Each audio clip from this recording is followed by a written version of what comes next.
Hello বন্ধুরা, তো আমি তোমাদের সাথে নিয়ে চলে এসেছি আবার একটা ছোট্ট মিনি ব্লগ। তো দিনটা ছিল রাখির পরের দিন, আর আমার দাদা ডিসাইড করেছিল যে রাখির গিফটটা রাখির দিন না দিয়ে পরের দিনই দেবে। তো চলো, আমি রেডি হয়ে গেছি। তো এটাকে তোমরা রাখির গিফট নয়, ট্রিটই বলতে পারো। তো দাদা ডিসাইড করেছিল একটু সাউথের দিকেই নিয়ে যাবে। তো কোথায় যাচ্ছে, কোনখানে নিয়ে যাচ্ছে, কোন রেস্টুরেন্ট বা ক্যাফে কিছুই ও বলেনি, যেহেতু ওর সারপ্রাইজ দেওয়ার ইচ্ছে ছিল। তো চলো দেখো, আমরা বেরিয়ে পড়েছি এবং অটোতেও উঠে গেছি। এবং আমি ভাবতে পারিনি যে ও আমাকে মনের মতন জায়গায় মানে ট্রিটটা দেবে। সত্যি আমি খুব খুশি ছিলাম সেই দিন। তো দেখো, আমরা চলে এসেছি বিটিএস ক্যাফেতে। তো এখন এত করে তোমরা বুঝেই গেছো যে আমি একজন বিটিএস আর্মি। তো এই জায়গাটায় এসে আমি এতটাই খুশি ছিলাম যে আমি তোমাদের শব্দে বোঝাতে পারবো না। মানে আমাদের দুনিয়াতে, পুরো দুনিয়াতে সবার আলাদা আলাদা চয়েস হতেই পারে, সবাই যে এক হবে এরকম কোনো মানেই নেই। তো বিটিএস আর্মি নন আর্মি অনেকেই থাকতে পারো, যারা যে জিনিসকে আইডিয়ালাইজ করো তারাই জানো যে এই জিনিসটার মূল্য কী। তো সেই জন্যে আমার ফিলিংসটা তোমরা সেই টাইমে যারা ফ্যান আছো তারা বুঝতেই পারবে যে আমি কতটা খুশি ছিলাম। তো দেখো, আমরা পৌঁছে গেছি, আর ওখানে আমাকে দেখে তো বুঝতেই পারছো যে আমার মতো খুশি মনে হয় সেই দিনটার কেউই ছিল না। আর এখানে প্রত্যেকটা কোণা আমার জন্য খুবই স্পেশাল ছিল। মানে এখানে প্রত্যেকটা কোণা এক একটা মেমোরিজকে রিপ্রেজেন্ট করছে, তাই না?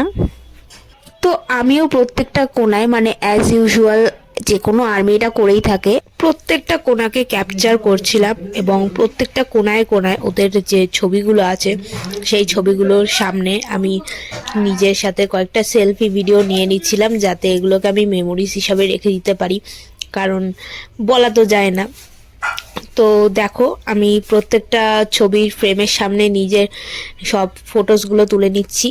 তো এবার খাওয়া দাওয়ার পালা ছিল। এটা যেহেতু কোরিয়ান ইন্সপায়ার্ড একটা রেস্টুরেন্ট ছিল, তো অবশ্যই আমরা কোরিয়ান খাবার দাবার একটু অর্ডার করেছিলাম।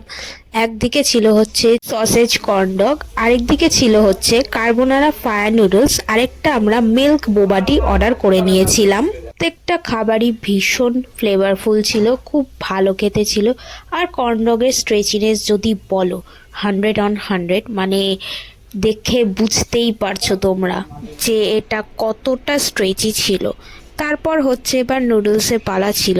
তো নুডলসটা ফার্স্টে আমি একটা প্লেটের মধ্যে সার্ভ করে নিয়েছিলাম, যেহেতু একটা অনেকটা বোলের মধ্যে দিয়েছিল, অনেকটাই দিয়েছিল, দুজনের জন্য তো এনাফ। তো যখন খেয়েছিলাম প্রথম প্রথম ঝালটা অনুভব করতে পারিনি, কিন্তু তারপর বুঝতে পারি যে এটা অনেকটাই ঝাল ছিল। তারপর আসছে হচ্ছে বোবাটির পালা। তো আমাদের কম বেশি সকলের প্রায় বোবাটিটা ফেভারেট। তো আমি নিয়ে নিয়েছিলাম হচ্ছে এখানে ম্যাঙ্গো টপিকাপার্স বোবাটি, যেটা খেতে অসাধারণ ছিল। তারপর আমরা খাওয়া দাওয়া শেষ করে এবার তো আমাদের বাড়ি যাওয়ার পালা। তো এবার আমরা এরপর এইটা পুরো ড্রিঙ্কসটা শেষ করলাম, করে আমরা বাড়ি ফিরে গেলাম। তো তোমার আমাদের ব্লগ বা আমার এই ফুড ব্লগ যদি ভালো লেগে থাকে অবশ্যই তোমরা কমেন্ট করে জানাবে। তো চলো, তোমাদের সাথে দেখা হচ্ছে নেক্সট একটা ফুড ব্লগের সাথে। তো চলো, টাটা, বাই।